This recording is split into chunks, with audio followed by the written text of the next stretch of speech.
It is one of humanity's greatest stories.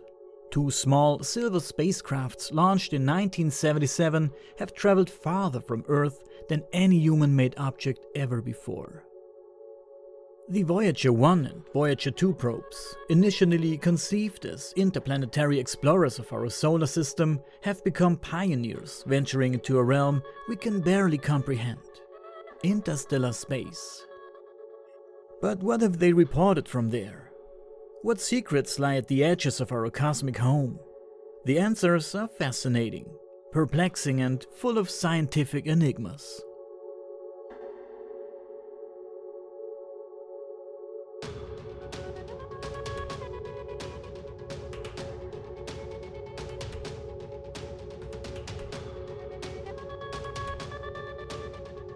When the Voyager probes launched on August 20th and September 5th, 1977 from Cape Canaveral, their primary mission was not to leave the solar system. They were tasked with studying the outer planets: Jupiter, Saturn, Uranus and Neptune. Equipped with cameras and sensors, they provided us with the first close-up views of Jupiter's massive storms, Saturn's iconic rings, and the icy, mysterious surfaces of Uranus and Neptune. These cosmic tourists made history.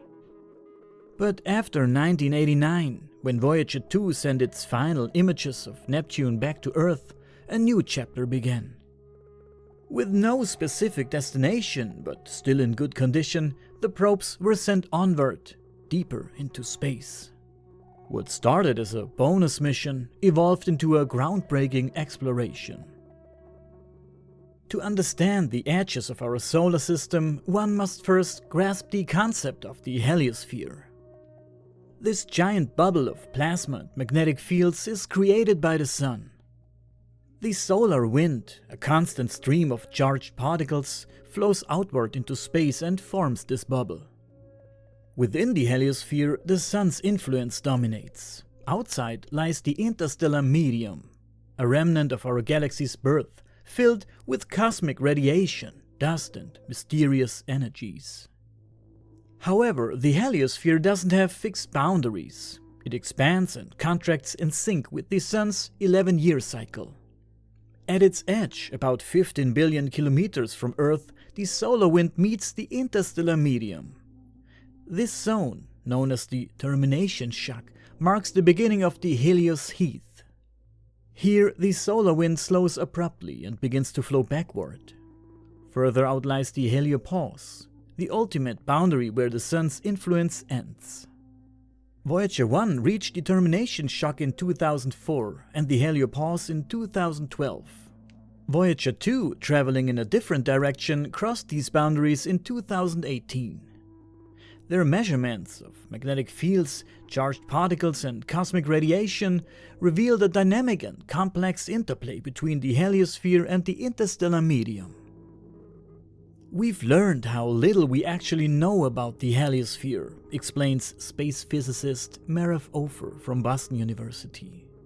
It's far more complex and dynamic than we imagined. While the heliosphere is often depicted as comet-shaped, with a dense front and a long, thin tail, new models suggest it might resemble a croissant, with two curved lobes shaped by the solar wind. The true shape remains an unsolved mystery, since our Earth-bound perspective is limited. The data from the Voyager probes have revolutionized our understanding of the solar system's boundaries, but they are also limited.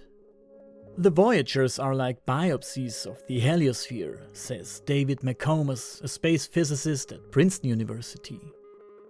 We have only 2 data points and no idea of the heliosphere's 3-dimensional structure. Additional data comes from missions like the Interstellar Boundary Explorer, launched in 2008.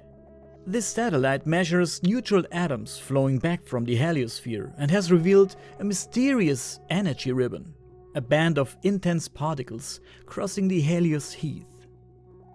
Despite its significance, the Voyager probes narrowly missed directly investigating this zone. The Voyager missions are unmatched, but their energy reserves are limited, and soon their instruments will be turned off. What remains is a scientific community hungry for more data. Fortunately, new missions are on the horizon. The Interstellar Mapping and Acceleration Probe, set to launch in 2025, promises more detailed insights into the heliosphere. The New Horizons spacecraft, which passed Pluto in 2015, is also heading toward the heliopause and could reach the interstellar medium in about a decade. In the longer term, specially designed missions like the proposed Interstellar Probe could travel even farther and observe the heliosphere from the outside.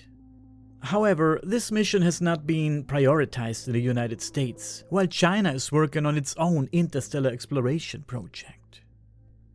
Let's imagine for a second it's the year 2080. A new interstellar probe, the Helios Adventurer, has just reached the edge of the Milky Way.